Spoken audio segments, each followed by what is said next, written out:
Cameroon, Bandung, Africa, Bandung, to the world, Bandung. Que comptons-nous faire? Nous devons prendre nos distances dans le sens où nous devons sortir de l'OTAN, nous devons fermer les bases américaines, nous devons rompre les relations commerciales, nous devons attaquer les McDonald's. Je ne sais pas ce que nous devons faire, mais il est clair que nous devons faire quelque chose. Elle a dit ce que je viens de vous dire tout à l'heure. Si on veut changer de braquet, il faut être capable mentalement de se dire on va s'assumer à partir de maintenant.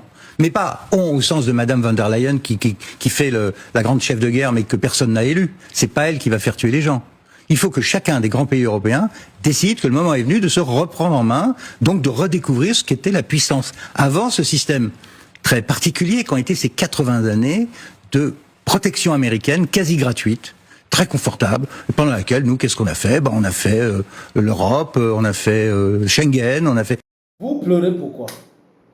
C'est-à-dire que nous savons que vous êtes des gens cyniques, méchants, et on avait prédit que vous allez vous manger entre vous. Maintenant, vous êtes en train de pleurer pourquoi? Donald Trump veut prendre le Groenland, Donald Trump ne nous soutient pas.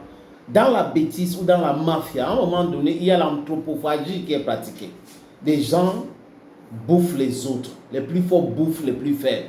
Et c'est ça, c'est pour cette raison que nous, du Sud global, on vous parle tous les jours de l'équité, on vous parle tous les jours de la justice, mais vous n'écoutez pas. Oh, l'Europe est ceci, l'Europe est cela. Voilà les Américains qui ont peur de la dédollarisation et qui veulent s'accaparer des ressources naturelles partout pour pouvoir se protéger. Mais l'Europe ne comprend pas. L'Europe, le vieux continent qui a colonisé tout le monde entier, oui, qui a peuplé les Amériques, parce que c'est les Amérindiens qui sont les originaires de l'Amérique. Ils ont peuplé, ils ont massacré les gens et tout. Mais aujourd'hui, c'est en train de se retourner contre eux. Donc, vous êtes en train de vous bouffer. C'est ça, on avait prédit ça. Et vous n'avez pas compris. Salut les amis, bienvenue sur votre plateforme. Ici, c'est votre humble serviteur, l'homme le plus noir de la terre. Appelez-moi Sa Majesté Sénateur Clétus Lonze et aussi ajoutez Africa. Si vous n'êtes pas abonné ici, abonnez-vous tout de suite. Le Groenland. L'Europe peut-il ou peut-elle faire une guerre contre les États-Unis d'Amérique? La réponse est non. L'Europe a-t-elle les capacités de faire une guerre contre les États-Unis d'Amérique? La réponse est non. L'Europe ne produit pas des armes. L'Europe achète les armes chez les Américains. Et tout le monde sait que les armes, les dernières générations que les Américains ont vendues aux Danois, aux autres pays européens, ils ne peuvent pas utiliser ces armes-là sans toutefois avoir les codes que le Pentagone ou la Pentagone, quelque chose comme ça, le ministère de la guerre va les donner. Donc c'est invraisemblable quand on voit les gens s'agiter. Ils s'agitent pour rien. Et aujourd'hui, c'est le mur de lamentation. Pour l'instant, il est convaincu que nous n'avons aucun moyen de pression sur lui et malheureusement, il a raison. C'est pas en envoyant quelques soldats, en prétextant d'ailleurs qu'ils sont pas là pour Trump, mais ils sont là pour les Russes et les Chinois, qu'on va dissuader Monsieur Trump. Est-ce que nous sommes prêts mentalement à imaginer l'avenir de l'Europe sans les États-Unis? Ça fait 80 ans qu'on est biberonné à la défense américaine, gratuite. J'entends des gesticulations diplomatiques en disant c'est inacceptable, c'est pas bien. Bon, ben, de l'autre côté, Trump, il regarde les rapports de force. Il est comme Poutine. Donc nous voilà coincés entre deux prédateurs. L'un, l'Américain, décide que voilà, il en a besoin. Il est devenu comme les Russes et les Chinois, il est devenu révisionniste. Donc j'en ai besoin, je prends, d'accord. Le Russe dit j'ai besoin de l'Ukraine, je garde l'Ukraine. Et nous au milieu, on peut pas dire qu'on est les vainqueurs de cette transition du monde. On est même en train de devenir, pardonnez-moi, les cocus de la transformation du monde. Cette guerre non déclarée entre l'OTAN et la Russie a fait que on a fabriqué le cauchemar de Kissinger, c'est-à-dire une alliance entre la Chine et la Russie, qui ont réussi à agréger ce qu'on appelle le Sud global. Ils l'appellent eux la majorité mondiale. Deuxième nom, on a besoin des États-Unis en Ukraine. Si l'Amérique arrête le renseignement en Ukraine et arrête de livrer des armes, même si on les paye nous, on va se retrouver dans une situation très complexe. Donc, après que cet ancien ministre français se lamente, en fait les faits sont là, les gars ont peur. Ils ont peur d'avoir une guerre États-Unis-Europe. Mais ça ne va jamais arriver. Parce que l'Europe est faible. Et les États-Unis vont écraser l'Europe si l'Europe veut faire la guerre contre les États-Unis. Et il ne faut pas compter sur la Russie. Je vois aujourd'hui l'attitude de Macron. Non, nous devrons parler avec Poutine. Frédéric Merz, il est temps à ce que nous parlons avec Poutine. Parce que la Russie, c'est un pays européen. C'est le plus grand pays européen. Vous venez de vous réveiller. C'est le sommet profond. Donald Trump vous a fait, c'est-à-dire que vous vous êtes rendu compte que vous n'êtes rien, vous ne représentez rien. Vous comptez sur les Américains pour faire la guerre sur les autres, pour perturber les autres, mais les Américains aujourd'hui pensent à leur intérêt, uniquement à leur intérêt. Et il y a un ancien Premier ministre français qui me fait aussi rire, Dominique de Villepin. Dominique de Villepin, les Américains ont fait ceci, les Américains ont fait cela. Aujourd'hui, le Sud global, le peuple du monde a pensé que quand les États-Unis d'Amérique ont commencé à faire des guerres illégales, la plupart des Européens, pas toi, Dominique de Villepin, parce que bon, à l'époque de Chirac, vous êtes opposé à la guerre contre l'Iran, mais vous faites partie des gens qui ont détruit la Côte d'Ivoire. Vous faites partie des gens qui ont détruit l'Afrique. Donc c'est exactement la même chose. Vous ne pouvez pas prétendre défendre le droit international quand ça concerne les autres, mais vous défendez le droit de piller les autres. Et aujourd'hui, vous êtes en train de pleurer. Vous pleurez quoi?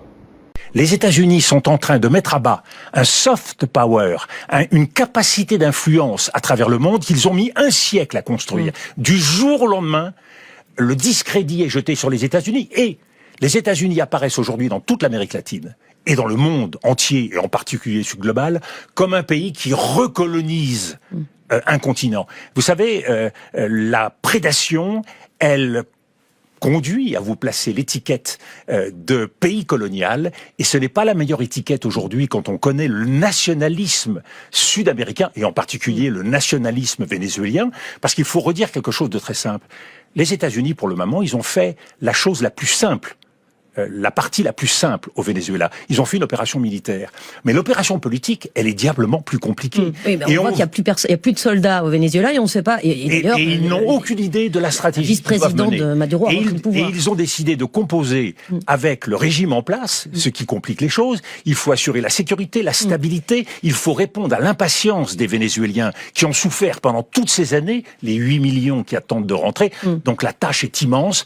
Donc que d'abord Donald Trump essaye de digérer l'action qu'il vient de mener, qu'il essaye de réussir, ce n'est pas gagné. Ce n'est pas gagné. Ils n'ont encore rien vu. Vous avez encore rien vu. Je répète, Dominique de Villepin et les autres anciens ministres français là qui parlent, là, qui pleurnichent là, c'est vous qui avez aidé à piller l'Afrique, à tuer les enfants d'Afrique. Ils sont en train de se retourner contre vous. Entre vous-même, je répète, ils sont en train de pratiquer l'anthropophagie. C'est ce que l'Europe est en train de faire et les États-Unis, c'est bien. Et le plus fort là dans ça, c'est le King Cobra qui est les États-Unis d'Amérique. Il avale les autres serpents. Ah oui, c'est de ça qu'il est question. Maintenant, les analystes qui ont Poutine est un mauvais, le président chinois c'est un dictateur, le président nord-coréen c'est un dictateur, le guide suprême iranien c'est un dictateur, il tue son peuple, c'est un danger pour le monde. Aujourd'hui, les mêmes gens là disent aujourd'hui que les États-Unis sont un danger pour le monde. Donald Trump est un danger pour le monde. Parce qu'il le peut. Parce qu'il le peut. Il a 1000 milliards de dollars à sa main. Il vient d'aller kidnapper un président. Il a fait tous les bombardements dont je vous ai parlé. J'ai osé dire qu'il est plus dangereux que Poutine et Xi Jinping. Vous avez poussé des cris d'orfraie parce que ça tétanise aussi de se dire que les États-Unis, qui ont été nos protecteurs pendant une dizaine d'années, sont devenus un prédateur dont nous avons peur. Et donc, non.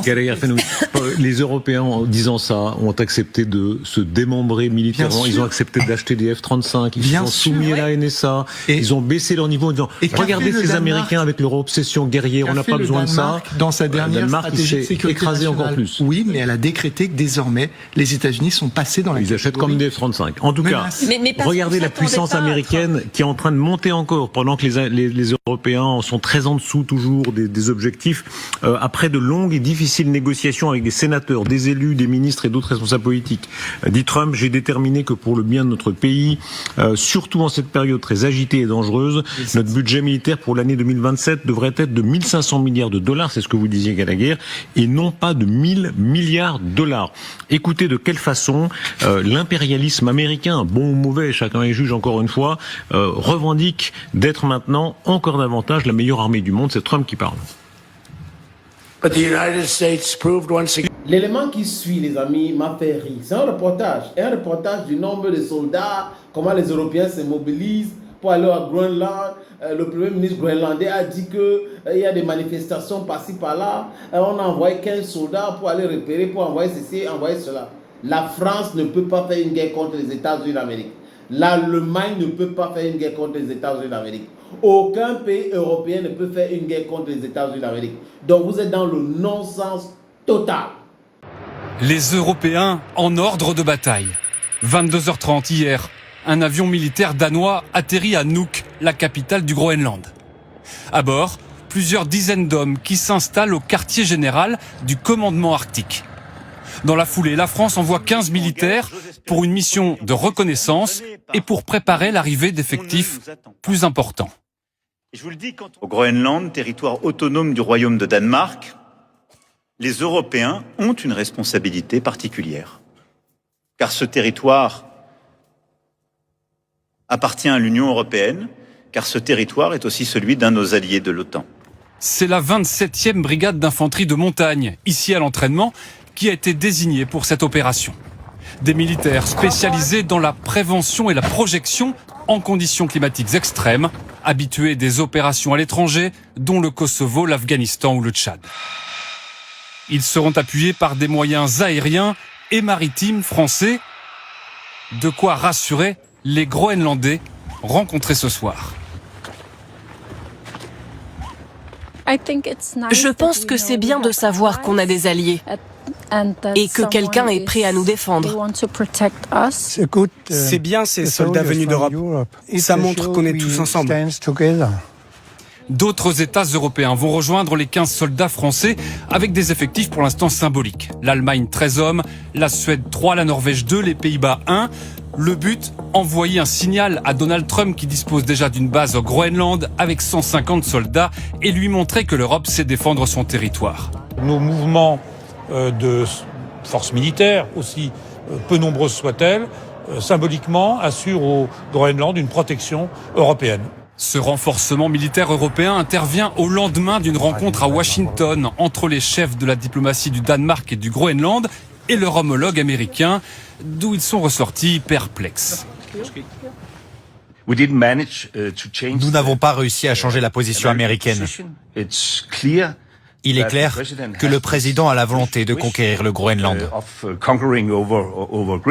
Soufflant le chaud et le froid, Donald Trump a redit son objectif de s'approprier l'île, tout en assurant qu'il trouverait une solution avec les Danois, avec qui il a, dit-il, de très bonnes relations. Il est temps à ce que les Européens comprennent que quand nous parlons de droit international, c'est parce qu'il faut que tout le monde trouve son compte dans ce monde. Pas que on est dans la jungle, le plus fort. C'est ça la loi du plus fort. Les Russes sont forts, les Chinois sont forts, et les Américains sont forts. Eh bien, ils vont faire quoi? Ils vont écraser les autres. Ils vont commencer par écraser ceux qui pensent qu'ils sont forts comme eux d'abord, avant d'aller toucher les autres. Donc les Européens, les ding-dong de la face, se retrouvent dans un carrefour plein d'épines. Arongome.